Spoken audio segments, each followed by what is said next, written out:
Hey everybody, welcome back to the 6th Round Post-Fight Show with me, Zane Simon, and my co-hosts, as always, Eddie Mercado. Thank you once again for joining me. Hey, there you go. I got the quizzical look. Like you really sold that one. But we're here coming to y'all right after the close of UFC Denver going down at the Ball Arena in Denver, Colorado. And the conclusion of Rose Namajunas returning to form against Tracy Cortez. Not the best end of the fight, not the most thrilling fight overall, but a lot better performance from her than any of her flyweight fights to date. Yeah, not only that, maybe her biggest step down in competition in a long ass fucking time. Mm-hmm. Can we go ahead and just say that? Yeah, I mean, I think I was thinking about it, and I was like looking. I was like, it might be that Justine Kish is the biggest hitter that Tracy Cortez has ever fought, possibly. Yeah. So the return to form, as it should have been, right? Yes, as it should have been, and that's not a knock on Tracy Cortez. No. Like I loved, I like that she finished strong. Yeah, like she did what she could out there, especially on short notice at altitude. Right. The fact that she was still out there ready to go in round 5, that was one of the things going in. I'm like, short notice in Denver. I can't pick Cortez just on that alone. Yeah, true. And the fact that she was there in the second round after, getting dropped in the first, and she really looked a little discouraged out there, but she gritted through and fought her way back into the fight. She still got outclassed. Yeah, it's very clear. Like, she has a couple of good ideas in her striking game, but there's not a depth. There's not a wealth of techniques that she can fall back on, and especially in the middle, like third, fourth rounds of this fight, it really felt like she was just out of ideas, trying to figure some way out to get back into the fight, which, hey, eventually she did, mostly because Rose was just going out there and coasting for the last 2 rounds. Right. But which is fine. Yeah, which is fine. It is what it is. But yeah, it's the kind of wake-up experience I think that Cortez needs to know, like, your game is not complete enough to be right up at the top of the division. You need to have some depth in there. But she still belongs there. Oh yeah, no, but she's still at least a good enough, physical enough athlete to hang out there. It wasn't like she was at a big speed disadvantage or anything like that. She just didn't have the depth of skill. Yeah, but honestly, it doesn't really get much more difficult than Rose Namajunas. Rose is, you know what I mean? Yep. It's a pretty good litmus test, I think, for Cortez. Yeah. Overall, it was a fight going in. I even knew, I was like, okay, there could be ways this fight could go that would be boring, but I am really interested to see it. A, because it is a meaningful test for Cortez, and B, just because I really am waiting to see what can Rose Namajunas actually get done at 125 pounds. Well, I mean, I think she can be one hell of a gatekeeper that could get her to a title fight and then bump back down to gatekeeper, title fight, gatekeeper, and maybe finish out her career in that fashion. Yeah, her dropping Cortez is a really good sign in this fight, honestly, to me, just because that's, one of the big things at 125 in the past couple bouts has been like, Namajunas just doesn't look like she has any power at this weight class. She actually had some snap at 115. She wasn't a huge hitter, but no. You're right.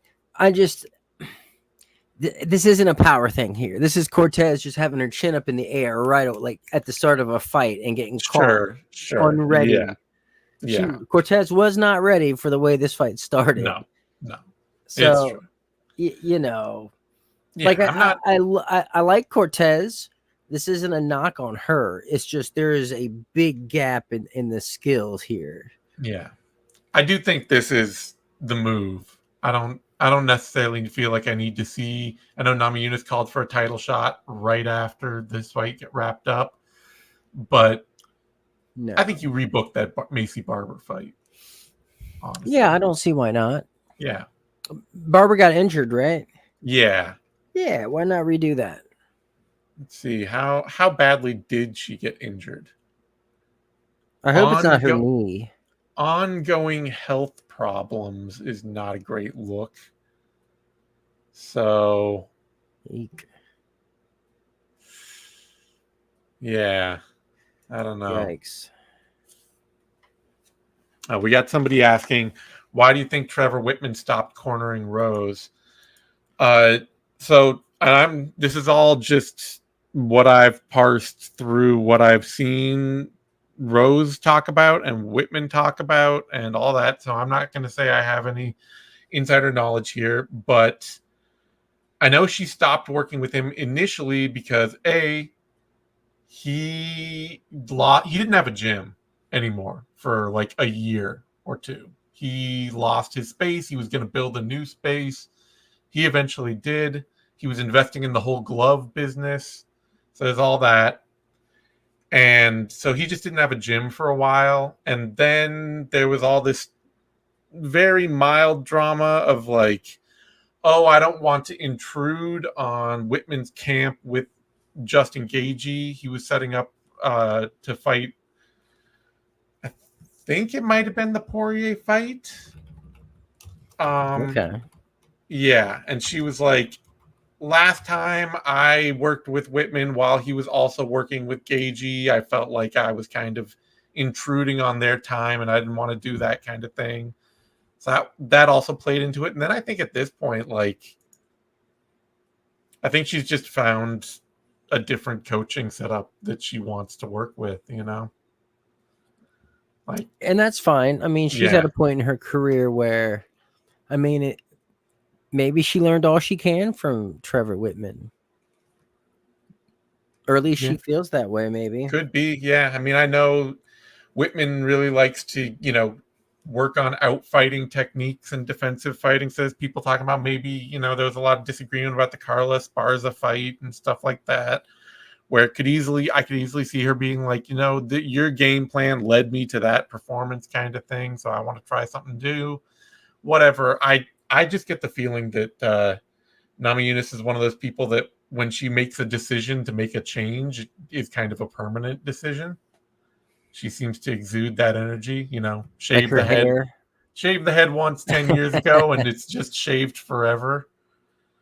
So I don't know. That is, I think, the loss of the gym and the glove business and the Gaethje camps. I think that all played a part, and it could also just be the Carla Esparza thing and just a natural parting ways. It doesn't seem like it's like any real drama there.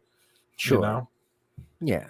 But I would not be surprised if she's just on her own working with her new coaches for the foreseeable future. Anyway, yeah. The performance Namajunas mostly needed to have in this fight, I would say, excepting that it did feel like she kind of could have maybe finished stronger than she did, Rose? Yeah. She didn't have to. She knew she banked the first 3 rounds, but if you're calling for that title shot after this, the last 2 rounds do not feel like, oh yeah, that's a champion in the making right there. Yeah, well, you gotta also understand, like, you can't really expect her to do that, right? No, like, she'll go out and have the most risk-adverse fight of all time. Yeah. So if she's got a lead, I fully expect her to sit on it and stay safe, especially at this stage of her career. She doesn't have many more left. Yeah. So I mean, the weird thing is that, and she's only 32 still, so, but she does seem like a fighter in like in the third act of her career, Yeah, no, she's the new act is the gatekeeper. Yeah. who can still get title shots. Oh yeah, yeah. Just She's don't got the think she'll name win 'em. value. All she'd have to, I mean, I have no reason to believe she couldn't beat Macy Barber. And if she beat Macy Barber, then they would easily line her up for a title shot. Anyway, let's talk about the co-main event. Well, yeah, otherwise, I was gonna see. Do we have any matchups to make there? Namajunas, Barber, rebook it. I think that's the right move for Cortez. Let's see let her fight Miranda Maverick. Sure. Well, she already beat Miranda Maverick once.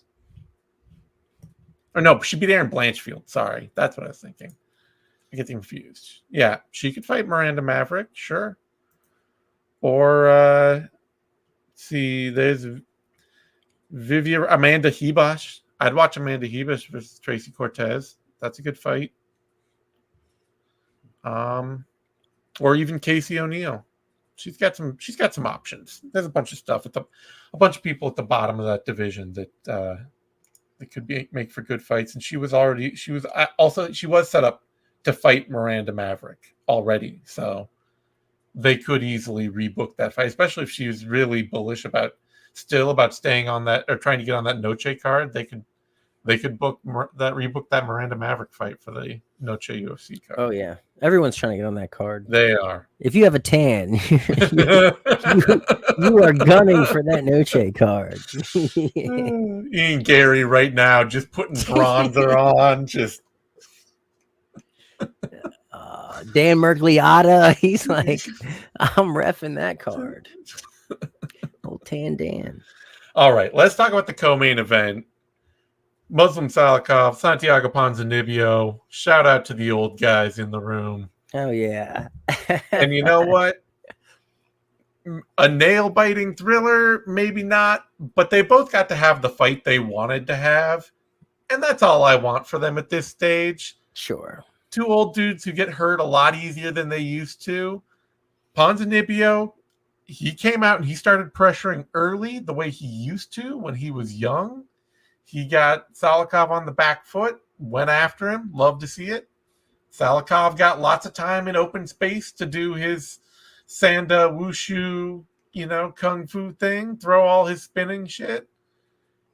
And it was a nice time. It was the fight.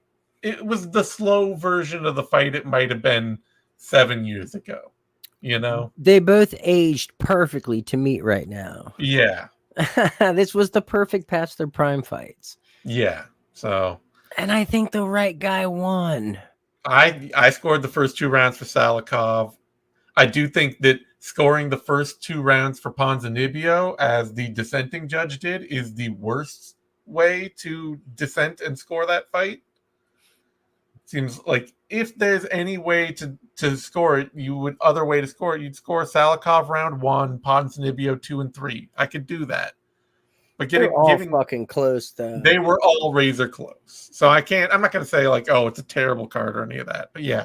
I still think the right guy won. Right guy won. Salikhov landed the better shots in the first 2 rounds.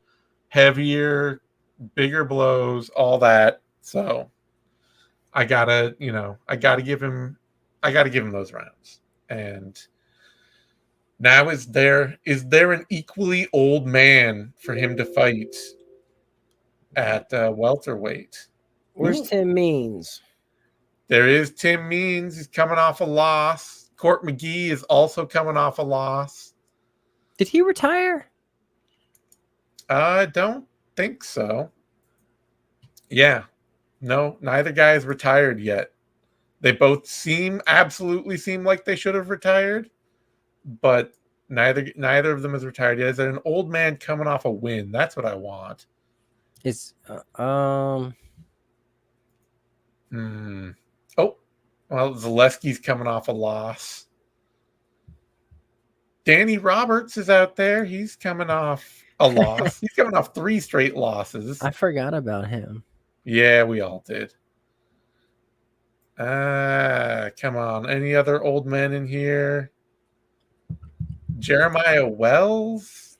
No, Also they coming can be off two coming off. losses. They can come off a loss. That's fine. Yeah. If it's going to be somebody coming off a loss, then just make it Tim Means, you know? Yeah, Tim Means or Tim like Means, Muslim Salikhov. I'll watch that fight. yeah.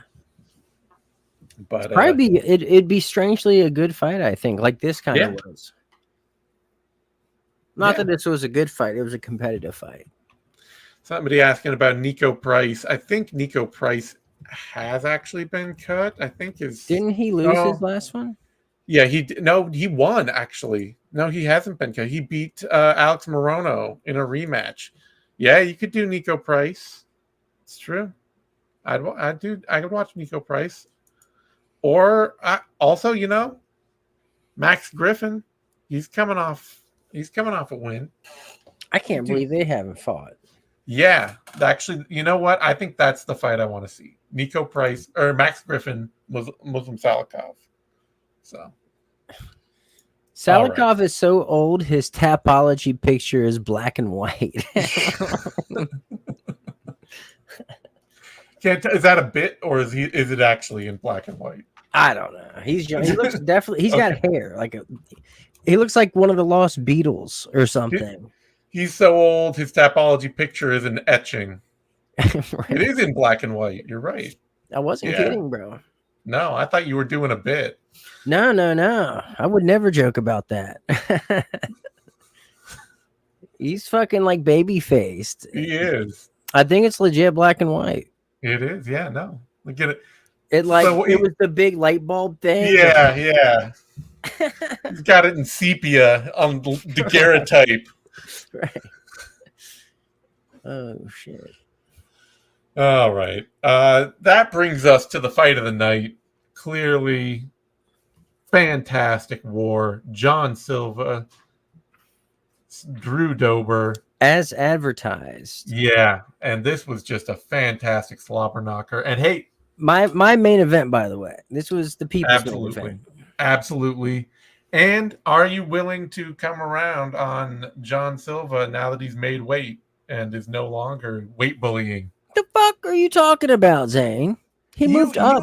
You had an axe to grind with him from Stop it, Zane. He fought here at 155. He moved up. Yeah, he moved up. So that's what I'm saying. Doesn't count as making 145. Well, no. But is he? He has to make 145. Oh, okay. So you still have the axe to grind. It's not an axe to grind. I love him. I love watching him fight. I love his style. I picked him here. I'm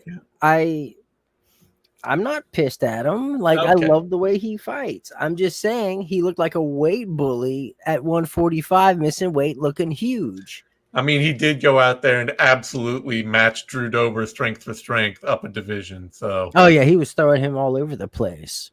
Yeah, I mean, he was weight bullying for sure at down at 45. I mean, and the thing with Silva too is that he's just so goddamn fast. The thing, I was concentrating on watching him is that he is so clear-eyed when he's in the pocket. And he has such good vision staying in the pocket. He keeps the entire fight in front of him. Yeah. I love that. His defense is messy, but he is always has his eyes wide open and on his opponent. He never gets shocked by a strike coming at him. He's got that like Mike Perry dog in him. Mm-hmm. And the thing to go with that, and I think probably allows him to be that kind of clear-eyed, is that he's just really goddamn fast. The man is lightning fast. Like, he is strong and fast and hits like a truck. He's going to be a problem for everybody for a long time. And I mean, somebody made this comparison in the live chat I was running over on my Substack, zanesimon.substack.com. Just throwing that out there. But in our live chat, there's a kind of an Anderson Silva vibe to John Silva in how positionally aware he is and how much he can do creative, horrible things to people just because he is so perfectly aware of what is going on around him all the time. Like, he's got his back to the cage, he's leaning on the fence, and Drew Dober's walking him down, and he's just like, oh, here's a spinning back elbow to the side of the head. I can throw that whenever I want. Like, I know exactly where you are at all times. I don't have to worry about a thing. No, it's impressive. Yeah. He's got some serious vision.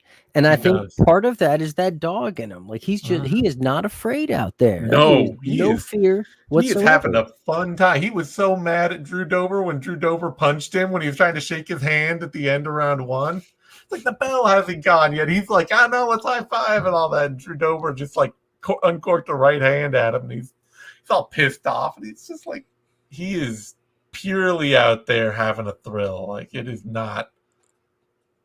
Fighting is not scary to him at all. I could not be more happy watching him fight, and I was stoked when they booked this. I was a little nervous for Dober going in, just because I know how Dober fights. I know he likes to come forward, and I was worried he was going to walk himself into some shit. Yeah, and he did. And I was worried about Dober's chin a little going into this because he's been getting clipped up and hurt a lot lately, but.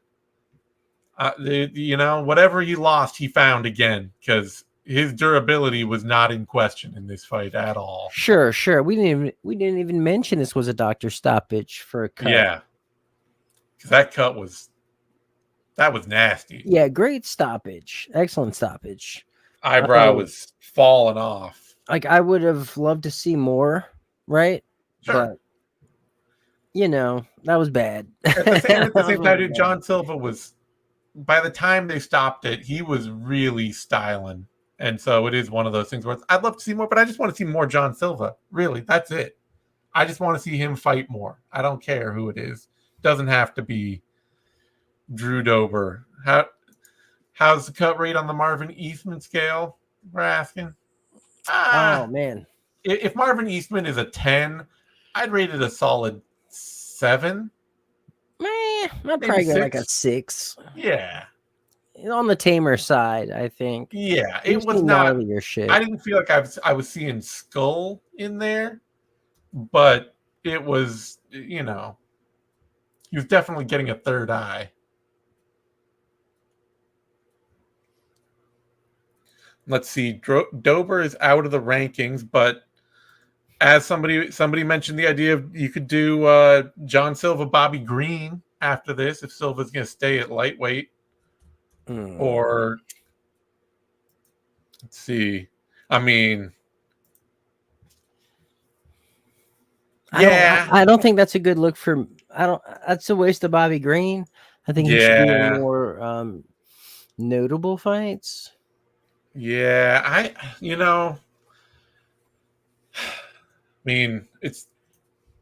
it would be really evil to do, but he's going back down to 45, right? Yeah, if he's going back down to 45, the fight I would want to see, it would be a cruel gift to the man for stepping up on just 4 hours notice. But John Silva, Dan Ige, that would be a good fight. Put him in there with Julian Arosa. Sure. I mean, any John Silva fight right now is a fight I want to see. You can, but I want to see him in there with people trying to bang it out with him. Yeah. I don't want to watch him stuff takedowns for 15 minutes, or at least try to. Yeah, no, putting him in there with Grant Dawson. Right. But or Andre Feely he picked up that win over Cub Swanson. You could do Andre Feely, John Silva. I feel like that's a massive step up. I'm here for it. Or with Drew Dober. Yeah. He's Andre Feely. Andre Feely's like, he's fun and all, but he loses a lot of fights. He's like always near the rankings. What do you mean? So is Drew Dober.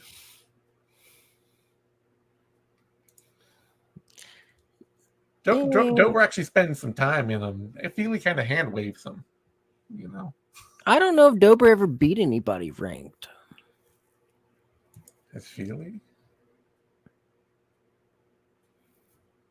I don't think Feely has. I guess Dennis Bermudez. Was Bermudez ranked at the time? Was Artem Lobov? That's a long time ago. That's a long fucking time ago. I guess you could do Feely. Yeah. I mean, the fact that you think it's a big step up makes me want to see it more. So, otherwise, I don't know. I just want to see the dude fight more. So, well, shit. He just fought 2 weeks ago. Let's see if he'll get out there in 2 more weeks. Stick him in there with Nate Landwehr. Oh my god. Oh, that'd be fun. My. Honestly, that could headline a pay-per-view, and I would buy it happily. I'd buy 2. Yeah. Man, that would have to be a 5-rounder. It would have to be.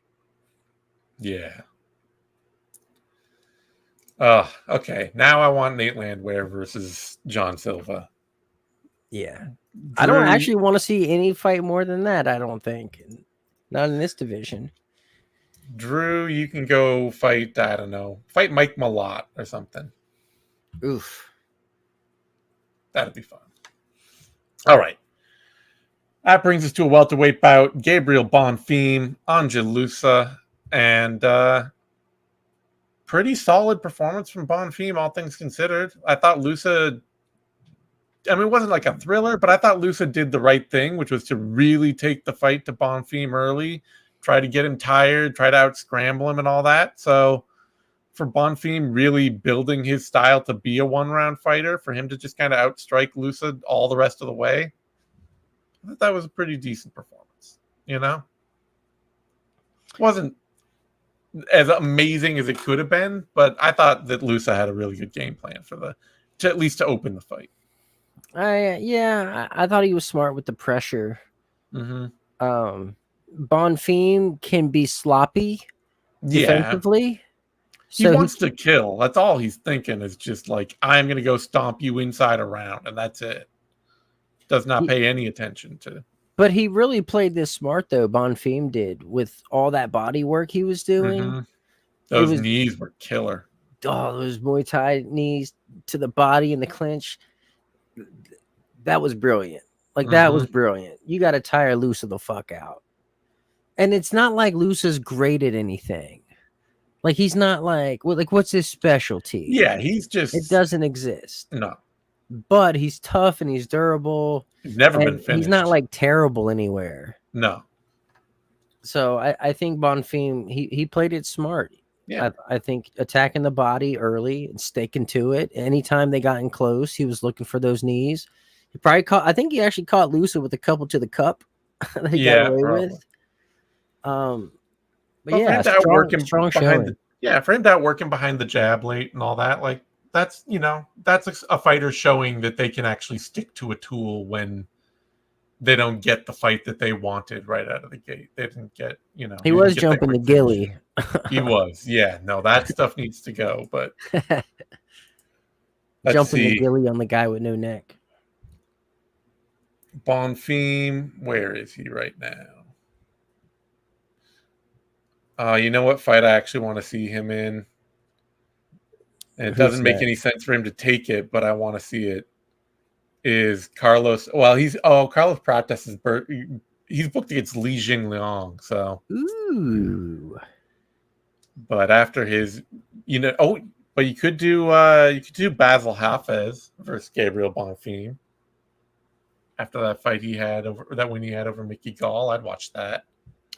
Yeah, sure. Bonfim's fun. Or Chidi and Njokuani. Oh, there it is. Win. Yes, yeah. Please make that fight. You know what's weird? I feel like after that first clinch session with the knees from Bonfim, he was pretty gassed in the first round, looking up at the clock, a minute in, right? Yeah. But then he got less tired as the fight went on. I thought this was actually a pretty good showing for him. I thought he controlled and comported himself pretty well as it went on to make sure that Lusa just didn't outrun him and do what Nicholas Dalby did to him last fight. So Solid fight. Solid showing. Yep. That brings us to featherweight Julian Arosa, Christian Rodriguez. Do I have to stop doubting Julian Arosa? I feel like I always pick his fights wrong. Yeah. When I back him, he loses, and when I pick against him, he wins. And this, I mean, Christian Rodriguez, once again, he had just the right idea too here. He came out and he's just like, hey, Julian Arosa gets crushed cold early in fights. Go out there, go after him, put hands on him. He was stinging Arosa with heavy leather early on.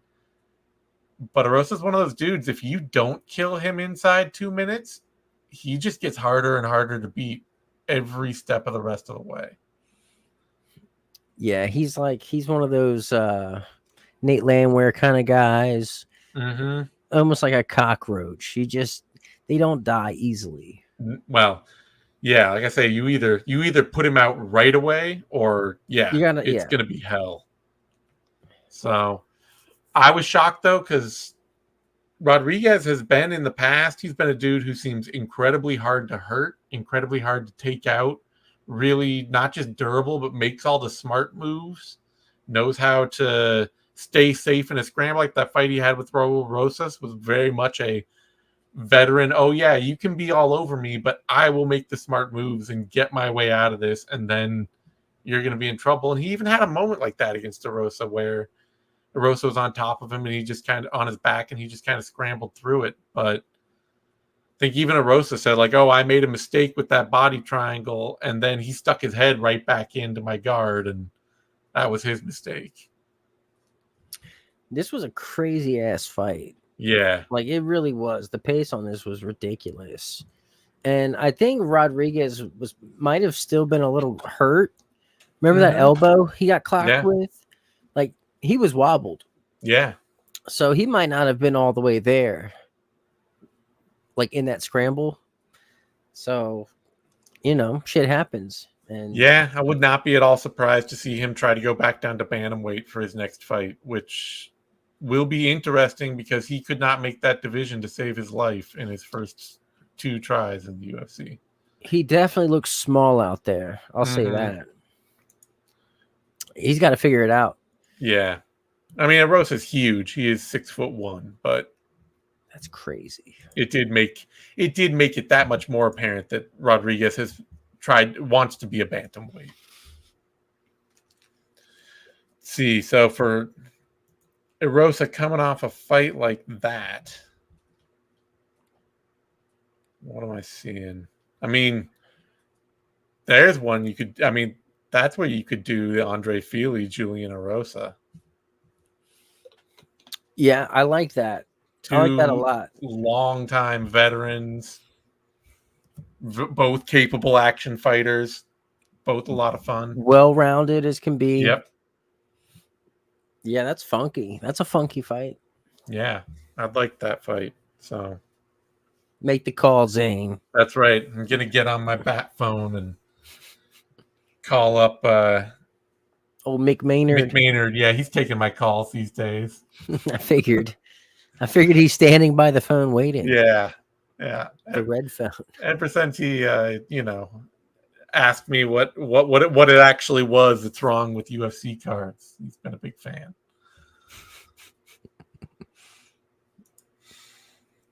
All right, that brings us to a middleweight bout. Abdul Razak Alhassan, Cody Brundage. And this is what happens when you book messy fighters to fight each other. Like, these two dudes are just 90% of that division's messy. What are you talking about? I know, but Brundage and Alhassan are especially messy. They are both dudes who are fighting on pure, like they get out there and they are suddenly on pure fear energy. And Alhassan, like, Brundage is on his hips, just diving for his life to get that takedown. And Alhassan's out there throwing every elbow in the book and not really watching any of them. And honestly, out of the 20 he landed, probably only 2, maybe 3 were illegal, but good stoppage. I thought it was a good stoppage by the referee. No, you land one elbow where you're just like square on the back of the neck like that. Yeah, the referee has to step in. A 12-01 elbow. Yeah, that should always be a referee stepping in. If as is always the caveat in this situation, if you are in control of your opponent's posture when you're throwing the elbows, and Alhassan was in that point. When you're on top of somebody diving for a leg under you, you control where their head is. You've got it right down there, and you're throwing the elbows to it. That's on you, you know.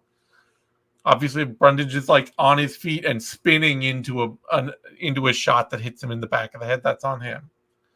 But when it's a takedown situation like that, and you're just throwing shots, Alhassan, you know, he wasn't thinking about any of it at all.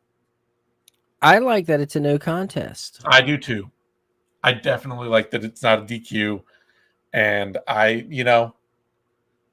there is I think I saw people saying on, at the time that like Brundage is out there complaining, he thought the fight was over and he was mad that the fight was over. And then he was mad that the fight wasn't a DQ. And it's just like, did you want to keep going or not? What was it, But I'm fine with the ref stopping it. Brundage doesn't need to fight through that, but it should just be. It's an incidental foul. Bro, he had that fucking thing with Jacob Malkoon. Yeah. Where he won by DQ from punches to the back of the head. That's like his style. Like he'll just dive on a leg and hope you punch him in the back of the head. Yeah. What's going on here? What's with this guy? Yeah, definitely glad now. Now I'm extra glad it's a no contest. Yeah. What the fuck? Yeah, I don't try to cast aspersions on anybody who gets fouled and has to, exit about and all that, but Brundage as a grinding wrestler is not a fighter I need to see, and so I don't actually have much sympathy for. No, and I hope they do not rebook this. No, don't rebook. Don't bother. Just move everybody on down the line. This is a waste of Alhassan. Yeah. Treat it as a win for him. Book him against somebody coming off a win. If you need to rebook Brundage into a new fight, then, treat it as a loss for Brundage and book him against somebody coming off a loss. So. Alhassan, Bo Nickel. Oh, that would be no. Bo Nickel needs a harder fight than that, and I don't need to watch. That would be a waste of Alhassan as well. Book Alhassan against let's see, where is Alhassan at this point? He's been around in the UFC for a while now. 6-6. He's got to be in action fights. Yeah. Book him against. I mean, it's not the most thrilling fight out there, but if he hasn't fought Eric Anders, book him against Eric Anders. They'll punch each other. Eric Anders isn't a good wrestler. Oh, wait, no. Chris Weidman's coming off a win. Oh my God. What is wrong with you, Zane? You can't even say that with a straight face. Chris Weidman. That's a death sentence, bro. I'm here for it. Book it. Yeah. Do it. Make it happen. My goodness. Otherwise, Abu Smagomedov won his last fight. Book him. Sure. Yeah. He's a can crusher. Alhassan is just on the north side of Can, so that should actually make on the north side of Can. He's legit, but he can also lose to anybody with a game plan. Sure. So anybody with some composure. Yeah. All right. That brings us to a flyweight bout. Charles Johnson, Joshua Van. Shocker of the night. Yeah, I picked Van going in. I'm assuming you picked Van going in. I picked Van, but damn. I said it on the Vivi. I said it watching the fight. And okay, wait, I got to address this because somebody has just asked, what's the 6th round thing about? I really figured that would be a very obvious one. Main event MMA fights have 5 rounds. We come on right after the main event, so it's the 6th round. It was a good enough name that the UFC tried to cop it. Fox tried to cop it for their post-fight show with the UFC, and then we made them change their name. So the OG's here. That's right. Much like the star system. Yes. We own it. We own it. I did it long before that pretender Dave Meltzer. I'm claiming the 5-star rating system. He copied it from me. I still don't know who that is. You don't know who Dave Meltzer is? He's like the OG MMA and pro wrestling journalist guy. Wrestling Observer newsletter, all the like pay-per-view numbers. That was his whole thing for. You want to hear something crazy, Zane? What? Like before I started working with Bloody Elbow, like way back in 2015, I didn't consume any MMA media whatsoever. That's fine. I didn't consume any. Like I never even heard of Bloody Elbow before I just stumbled upon it. Pretty crazy. I'm in my own world, Zane. You are. Nobody's ever doubted that for even a second. But yeah, no, I did. So going into this, I was saying, even during the fight when Van was doing great, I was like, Charles Johnson is a really good 3rd round fighter. His game clicks in the 3rd round. He's lost a lot of fights in the UFC because he's often slow to get going. But if he can see a 3rd round, he usually wins it. And man, what a time for that to show up. The way he came out was insane. He came out like Van fucked his girlfriend or something. Like, dude, he stormed his castle. Full on storming of the castle. Dude gets keyed in as the fight goes on. Like, it really is.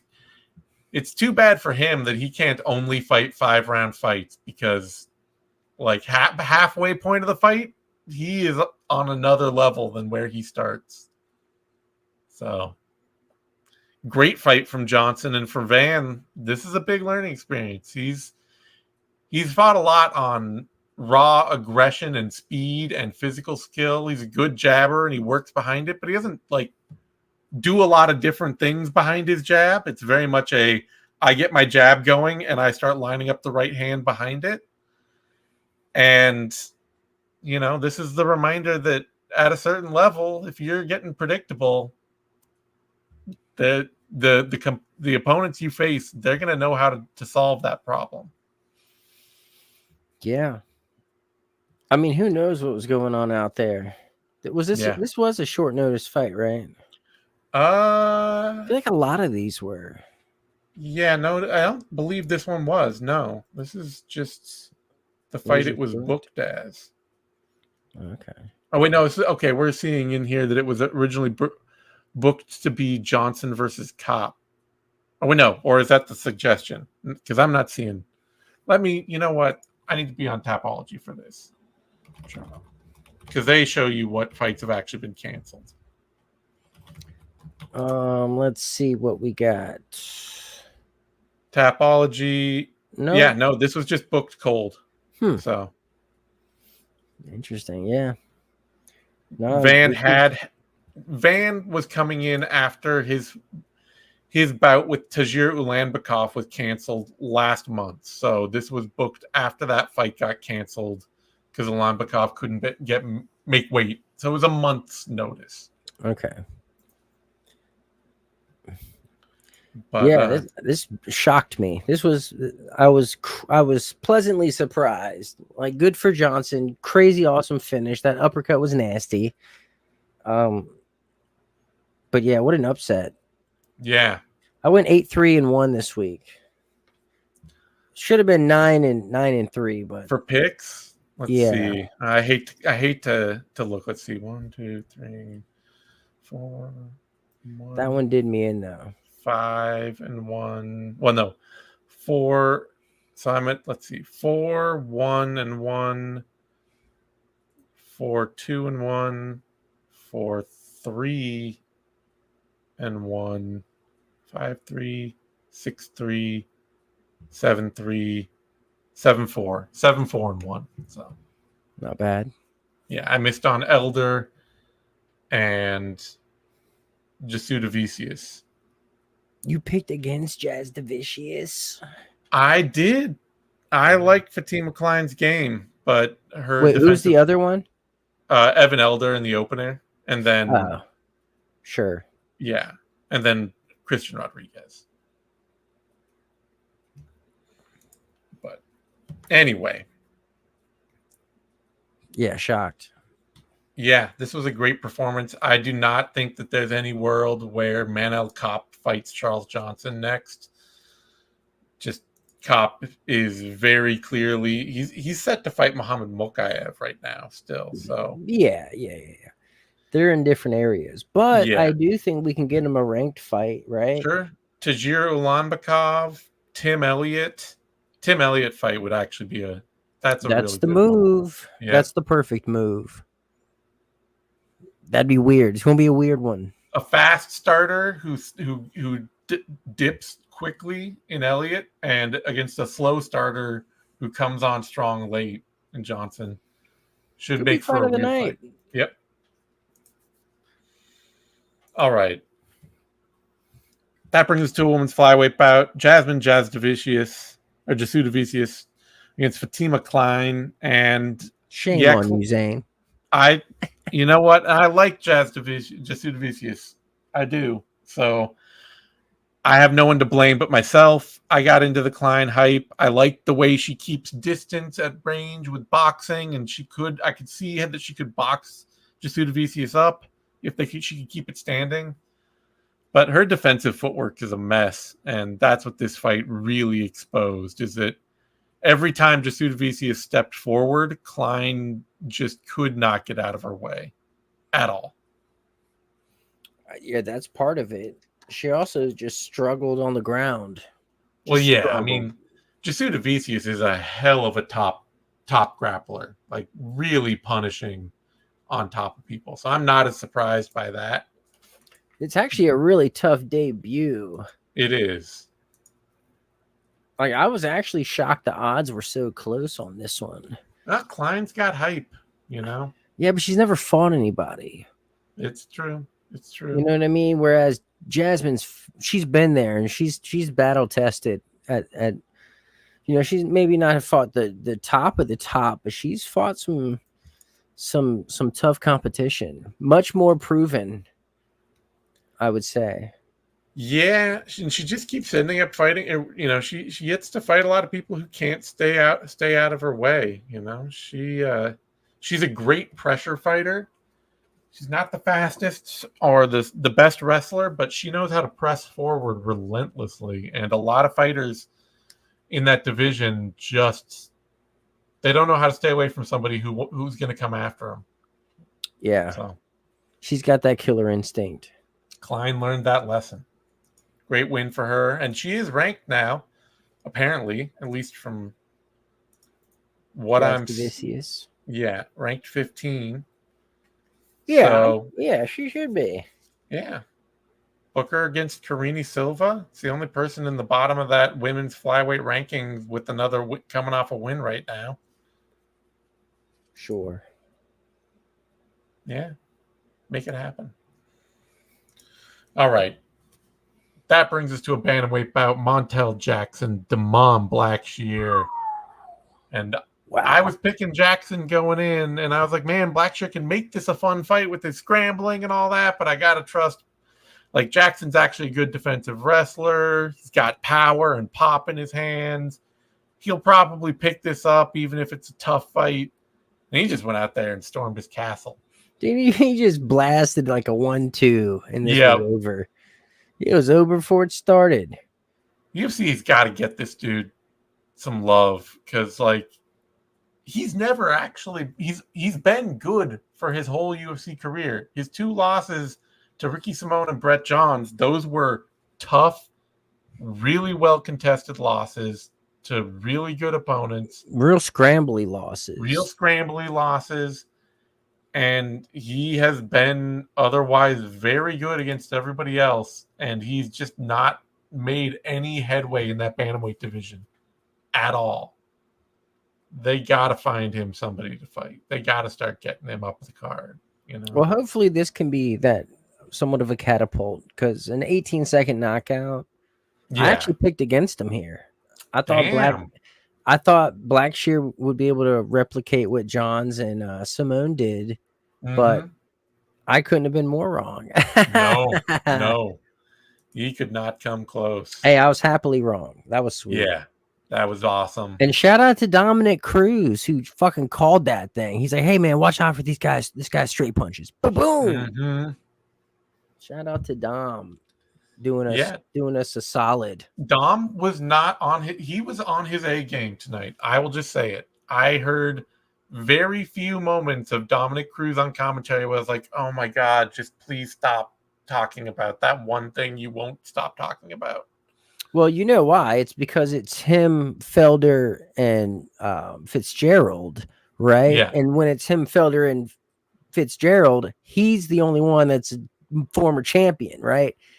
He's the cock of the walk. There's that, yeah. He's the cock of the walk. Can't no one say shit to him. At the very least, they're both really non-confrontational in ways that Bisping and DC will pick on him and pick at him. Which is why, like, maybe that DC and Bisping were champions, right? You have to. Yeah. There's that competitiveness. It's true. But yeah, get Jackson in there with, like, I mean, you could do a hell of a fight with him and Mario Batista. What about McGee? Oh, well, I mean, I love Marcus McGee, so I'm down for that. I just think Jackson deserves some actual, like, a chance to be ranked love and not just here's the hardest guy we can throw at you in that division.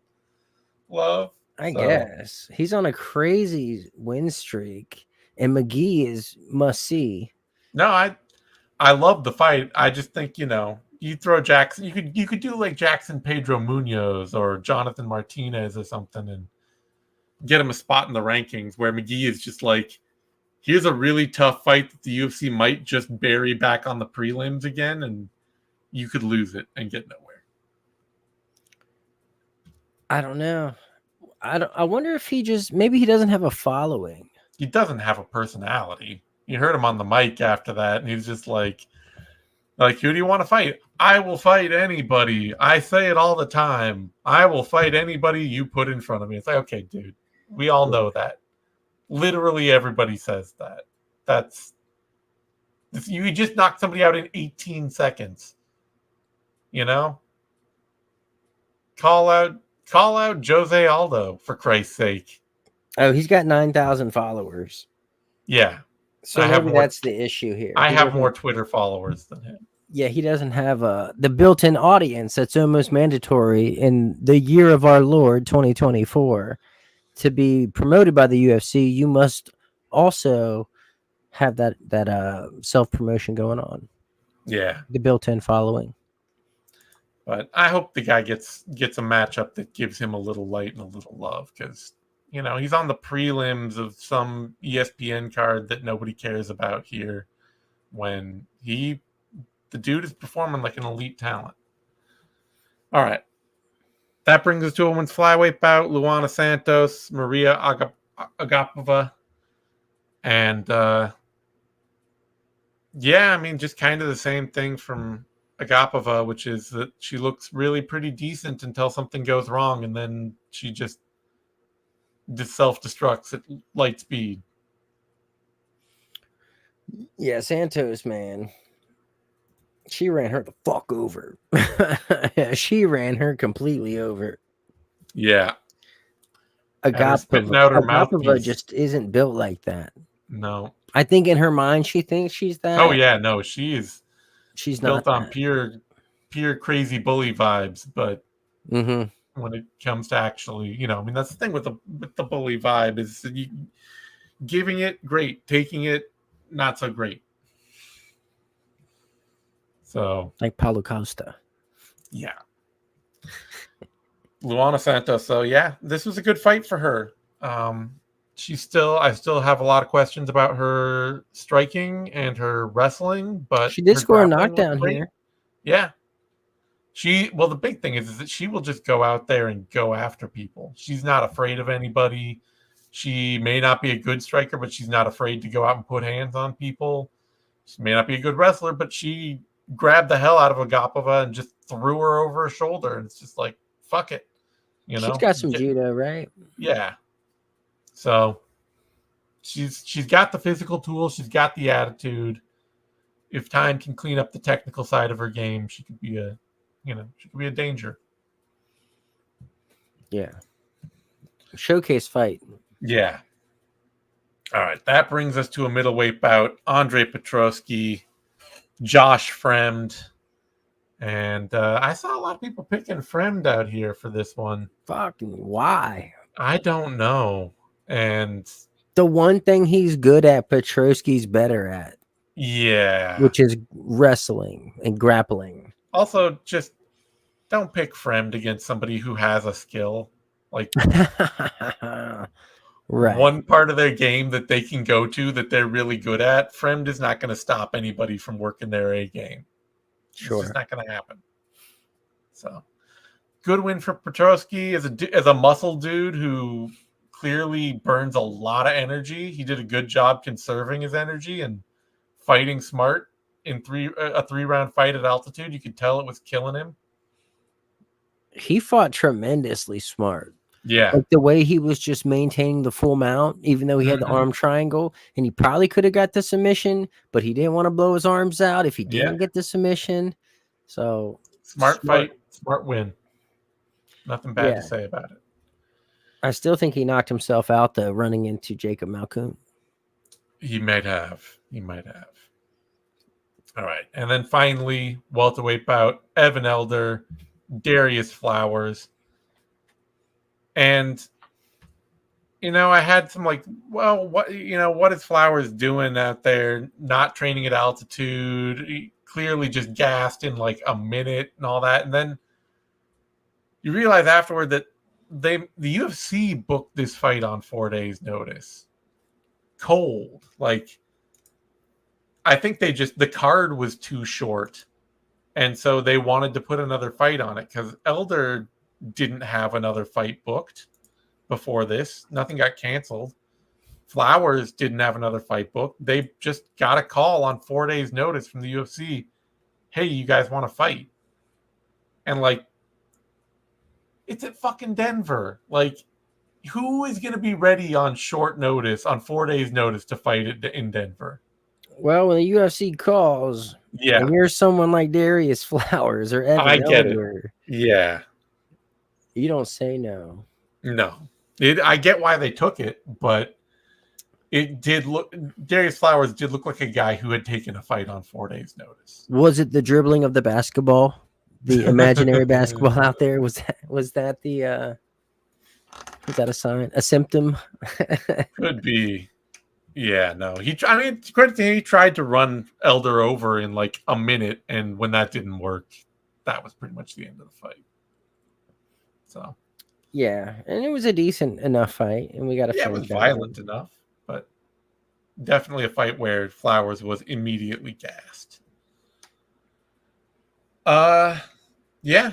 So overall, not an exciting finish to the card. Rose Namajunas, though, she looked good enough to put herself back in that top 10 conversation where she should be in that division.